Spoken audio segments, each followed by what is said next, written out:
దేవుని నామమునకు మహిమ కలుగునుగాక. ఈ ఉదయకాలము మీకందరికీ వందనాలు తెలియచేస్తున్నాను. ఈ దినము మిమ్ములను బలపరచు దేవుని మాట. మీ అవమానమునకు ప్రతిగా రెట్టింపు ఘనత నొందుదురు. యెషయా గ్రంథము 61వ అధ్యాయము 7వ వచనం. నిందకు ప్రతిగా తాము పొందిన భాగములను అనుభవించి వారు సంతోషింతురు. వారు తమ దేశములో రెట్టింపు భాగమునకు కర్తలగుదురు. నిత్యానందము వారికి కలుగును అనే మాటలు ఈ వచనములో మనకు కనబడుతున్నాయి. జెఫన్యా గ్రంథము 3వ అధ్యాయము 19వ వచనంలో చూస్తే, నిన్ను హింసపెట్టు వారందరినీ నేను శిక్షింతును, చెదరగొట్టబడిన వారిని సమకూర్చుదును. ఏ దేశములలో అవమానము నొందిరో అక్కడ నెల్లను నేను వారికి ఖ్యాతిని మంచి పేరును కలుగు చేస్తానని ఈ భాగంలో మనకు కనబడుతుంది.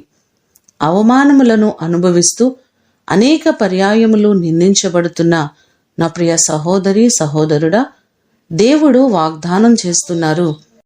మీరు అనుభవిస్తున్న ప్రతి నిందలు అవమానములు తీసివేసి రెట్టింపు ఘనతనిస్తానని దేవుడు వాగ్దానం చేస్తున్నారు.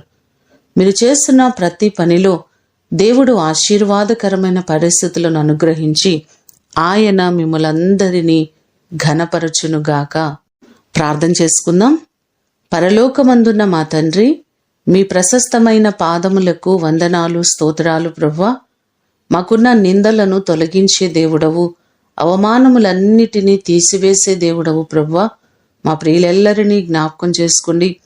ఏ విషయములలో నిందించబడుతున్నారో, అవమానపరచబడుతున్నారో వారి నిందలన్నిటికీ ప్రతిగా ఘనతను వారికి మీరు అనుగ్రహించండి.